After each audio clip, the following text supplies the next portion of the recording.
चलो बाळको, तो आज चैप्टर नंबर 1 ની અંદર આપણે ગોસના નિયમનો ત્રીજો ઉપયોગ જોઈશું। ગયા લેક્ચરમાં આપણે શું જોયું હતું તો કે અનંત વિસ્તાર ધરાવતું કોઈ વિદ્યુત ભારિત સમતલ હોય અને એ સમતલ વડે ઉદ્ભવતા વિદ્યુત ક્ષેત્રની વાત હતી। હવે આજે આપણે શું જોઈશું તો કે ગોળીય કવચ છે, બરાબર છે। ગોળીય કવચ એટલે અંદરથી કેવું હોય, પોલું હોય। હવે આ જે ગોળીય કવચ છે કેવું છે, વિદ્યુત ભારિત છે। હવે એ વિદ્યુત ભારિત ગોળીય કવચ વડે, બરાબર, ગોળીય કવચ વડે એના બહારના વિસ્તારમાં ઉદ્ભવતું વિદ્યુત ક્ષેત્રની વાત કરીશું। તો જોઈ લઈએ, આપણી જોડે અહીંયા શું છે, આર ત્રિજ્યા ધરાવતી વિદ્યુત ભારિત ગોળીય કવચ છે, બરાબર। આપણી જોડે આ ગોળીય કવચ છે પણ કેવી છે, વિદ્યુત ભારિત। એની પૃષ્ઠ ઘનતા આપણે લઈ લઈશું કે સિગ્મા છે। હવે કરવું છે શું તો કે આ જે ગોળીય કવચ છે એના બહારના વિસ્તારમાં આપણે શું શોધવું છે તો કે વિદ્યુત ક્ષેત્ર। તો એના માટે શું કરીશું તો ગોળાના કેન્દ્રથી સ્મોલ આર અંતરે આપણે એક બિંદુ P લઈ લઈશું, બરાબર છે। ગોળાના કેન્દ્રથી સ્મોલ આર અંતરે આપણે અહીંયા શું લઈ લઈશું તો કે એક બિંદુ P લઈ લઈશું અને આ બિંદુ P પાસે પહેલા ઉદ્ભવતું વિદ્યુત ક્ષેત્ર શોધીશું। પછી તેના માટે શું કરવાનું તો આપણે આર ત્રિજ્યાનું એક ગૌસિયન પૃષ્ઠ વિચારી લઈશું, બરાબર છે। આર ત્રિજ્યાનું ગૌસિયન પૃષ્ઠ વિચારી લઈશું અને એની સાથે સંકળાતું ફ્લક્સ મેળવીશું। તો જોઈ લઈએ, સૌથી પહેલા લખાણ કઈ રીતે લખવાનું તો જોઈ લઈએ। તો આકૃતિમાં દર્શાવ્યા મુજબ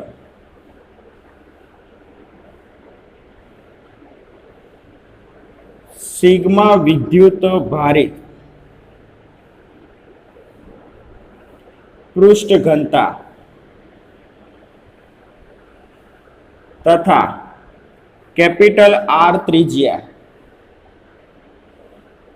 धरावतु कवच दर्शावेल छे। चलो हवे अहींया शुं करीशुं तो आपणे अहीं कवचना बहारना विस्तारमा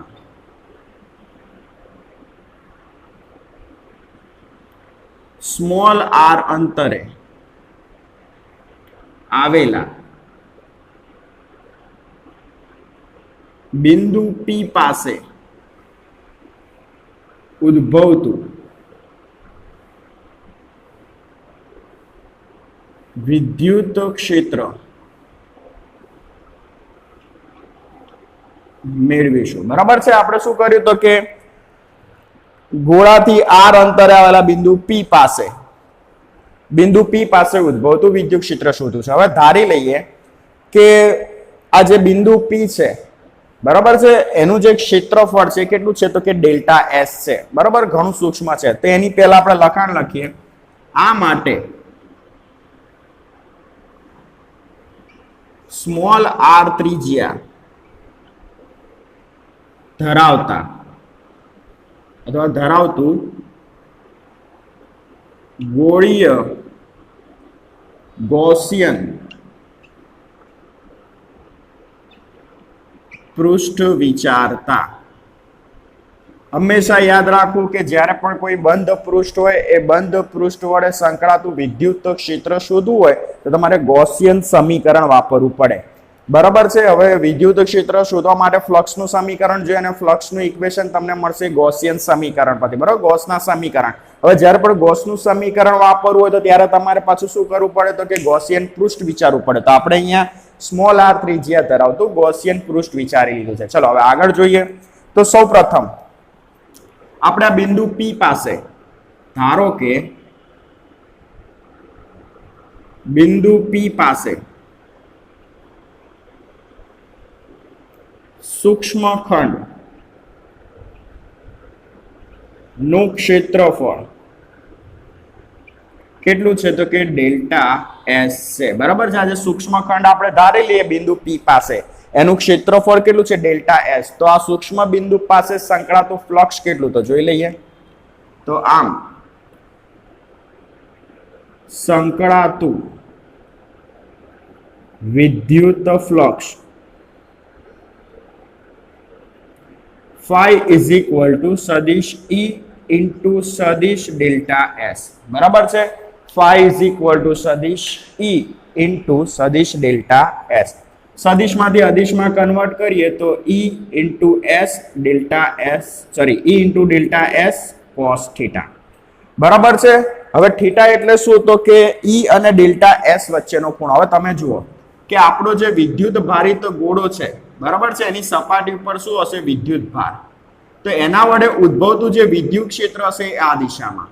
બીજું આપણે જે બિંદુ P પાસે સૂક્ષ્મ ખંડ વિચારેલું છે એ સૂક્ષ્મ ખંડનું જે ક્ષેત્રફળ છે એ પણ આ દિશામાં બરાબર। કોઈ પણ સપાટી હશે એને લંબ હોવું શું હોય તો કે સપાટીનું ક્ષેત્રફળ હોય તો બિંદુ P પાસે સૂક્ષ્મ ખંડનું ક્ષેત્રફળ ડેલ્ટા એસ અને ગોળા વડે ઉદ્ભવતું વિદ્યુત ક્ષેત્ર બંને એક જ દિશામાં હશે તો અહીંયા તમારે લેવાનું પરંતુ થીટા ઇઝ ઇક્વલ ટુ 0 લેતા તો જોઈએ હવે શું થાય છે તો phi is equal to E into delta S cos 0 તો phi is equal to E into delta S cos 0 ની વેલ્યુ શું થશે 1 હવે આવા ઇન્ટુ ડેલ્ટા એસ કોસ 0 ની વેલ્યુ શું થશે 1 હવે આવા સૂક્ષ્મખંડ ગૌસિયન પૃષ્ઠ પર તો કેટલા બધા હશે બરાબર ઘણા બધા હશે તો દરેક સૂક્ષ્મખંડ પાસે બરાબર દરેક સૂક્ષ્મખંડ પાસે સંકળાતો તમે ફ્લક્સ શોધો એટલે તમને શું મળે તો જુઓ તો આમ સંકળાતું કુલ ફ્લક્સ તો phi is equal to E into summation delta S બરાબર આવા જે સૂક્ષ્મખંડ હશે એ ગૌસિયન પૃષ્ઠ પર ઘણા બધા હશે બરાબર તો દરેક સૂક્ષ્મખંડનો તમે સરવાળો કરો એટલે તમારે શું લખવું પડે તો કે સમિશન ડેલ્ટા એસ ચલો હવે ડેલ્ટા એસ એટલે શું થાય આખા ગૌસિયન પૃષ્ઠનું ક્ષેત્રફળ પરંતુ સમિશન ડેલ્ટા એસ એટલે તમે સ્મોલ r ત્રિજ્યાનું જે આખો ગૌસિયન પૃષ્ઠ વિચાર્યું ને એનું ક્ષેત્રફળ આવશે તો 4 પાઈ r² તો મૂકી દઈએ phi is equal to E into 4 pi r² સમીકરણ નંબર 1 હવે આપણો જે ગોળો છે એની પૃષ્ઠ ઘનતા કવચની પૃષ્ઠ ઘનતા સિગ્મા ઇઝ ઇક્વલ ટુ કુલ વીજભાર છેદમાં ક્ષેત્રફળ પણ આ ક્ષેત્રફળ કોનું આવશે તો આપણો જે કેપિટલ R ત્રિજ્યાનો ગોળો છે ને કવચ છે ને એનું ક્ષેત્રફળ તો જુઓ Q is equal to sigma into S Q is equal to sigma S ની જગ્યાએ આપણે વાપરીશું 4 પાઈ કેપિટલ R²। હવે ગૌસના નિયમ મુજબ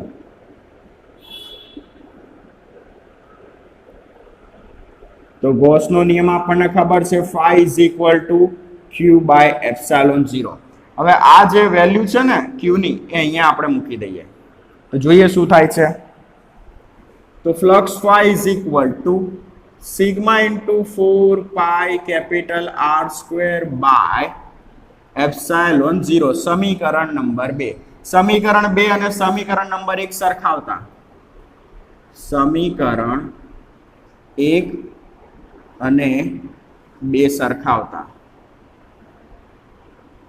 તો જોઈએ શું થાય છે તો સમીકરણ 1 E into 4 પાઈ સ્મોલ r² અને સમીકરણ 2 છે sigma into 4 pi capital R² by epsilon 0 તો જુઓ 4 4 કેન્સલ પાઈ કેન્સલ હવે E ને કરતા બનાવી દઈએ તો આપણને સમીકરણ મળશે sigma into capital R² upon small r² epsilon 0 તો આ શું થયું તો કે ગોળાના કવચના બહારના વિસ્તારમાં ઉદ્ભવતું વિદ્યુત ક્ષેત્રનું સમીકરણ બરાબર સેમ મેથડ તો સૌથી પહેલા આપણે અહીંયા શું કર્યું તો તમારી જોડે કેપિટલ R ત્રિજ્યાનો એક ગોળો હતો એના વડે આવેલા એ ગોળા વડે સ્મોલ r અંતરે આવેલા બિંદુ P પાસે ઉદ્ભવતું વિદ્યુત ક્ષેત્ર મેળવવું હતું તો આપણે શું કર્યું સ્મોલ r ત્રિજ્યાનું એક ગૌસિયન પૃષ્ઠ વિચારી લીધું અને સૌથી પહેલા બિંદુ P પાસે સંકળાતું ફ્લક્સ તો ઇક્વેશન હતું આપણી જોડે E into સદિશ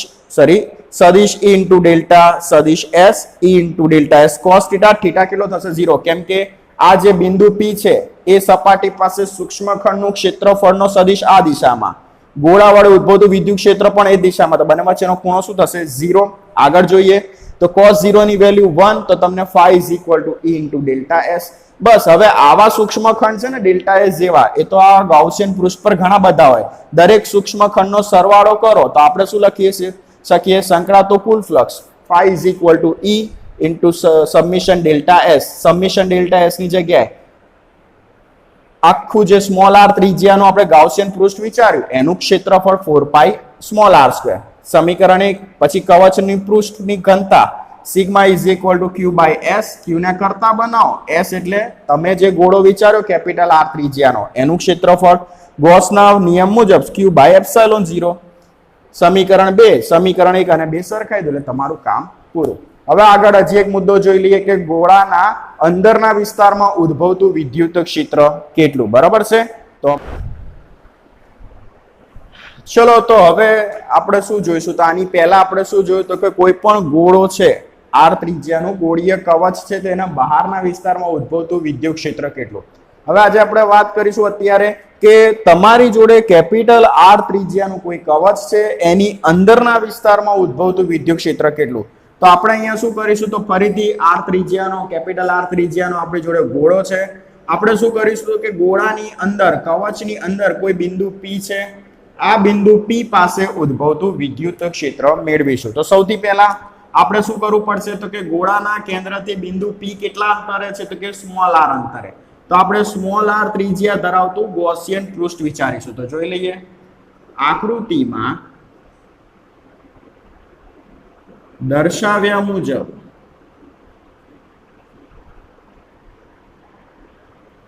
કવચના અંદરના વિસ્તારમાં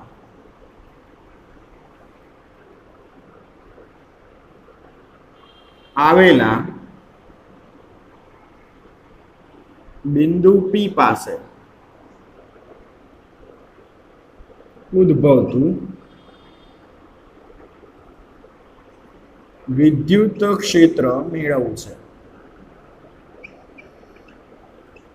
હવે અહીંયા એક સિમ્પલ લોજિક છે કે આપણું જે ગૌસનું સમીકરણ છે phi is equal to summation q by epsilon 0. Submission q એટલે શું, તો આપણે જે ગૌસિયન પૃષ્ઠ છે ને એના વડે ઘેરાતો વિદ્યુત ભાર. બરાબર છે?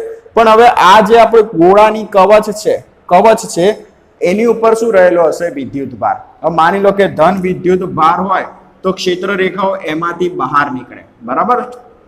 તો વિદ્યુત ભાર ધન હોય તો એમાંથી ક્ષેત્ર રેખાઓ બહાર નીકળે, અંદર એક એક ક્ષેત્ર રેખાઓ દાખલ ના થાય. એટલે તમારો જે ગૌસિયન પૃષ્ઠ છે એના વડે કોઈ ઘેરાતો વિદ્યુત ભાર કેટલો, તો કે 0. કેમ કે તમે સ્મોલ આર ત્રિજ્યાનું ગૌસિયન પૃષ્ઠ વિચાર્યું છે.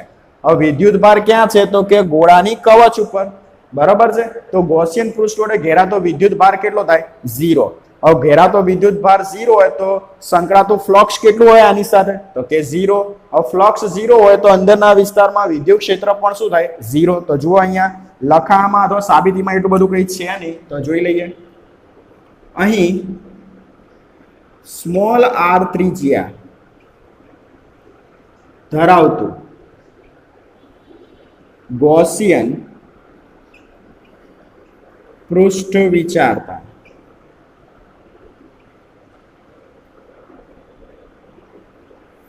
હવે આ ગૌસિયન પૃષ્ઠ વડે ઘેરાતો વિદ્યુત ભાર 0 હશે, કારણ કે બધો વિદ્યુત ભાર કવચની સપાટી પર હશે. બરાબર છે? માટે ગૌસના સમીકરણ મુજબ phi is equal to summation q by epsilon 0. હવે ઘેરાતો વિદ્યુત ભાર 0 તો ફ્લક્સ phi બરાબર શું થશે, 0, કારણ કે સમીશન q બરાબર 0. હવે flux phi is equal to સદિશ E into સદિશ S. phi is equal to E into S cos theta. Theta અહીંયા 0 લઈ લઈએ.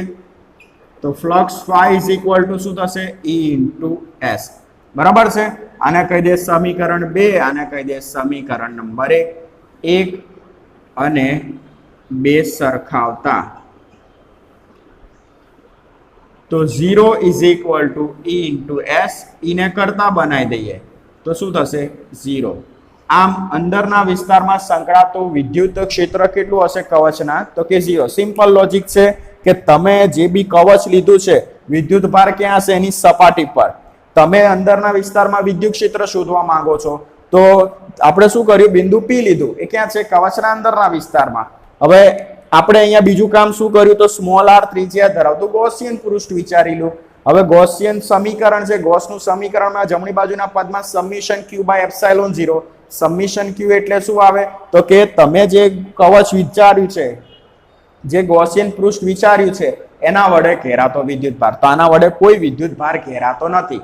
તો તમે અહીંયા જોઈ શકો તો phi is equal to summation q by epsilon 0. Summation q શું થશે 0. તો ફ્લક્સ શું થશે 0. પછી phi is equal to સદિશ E into સદિશ S. સદિશમાંથી અદિશમાં થીટા થશે 0.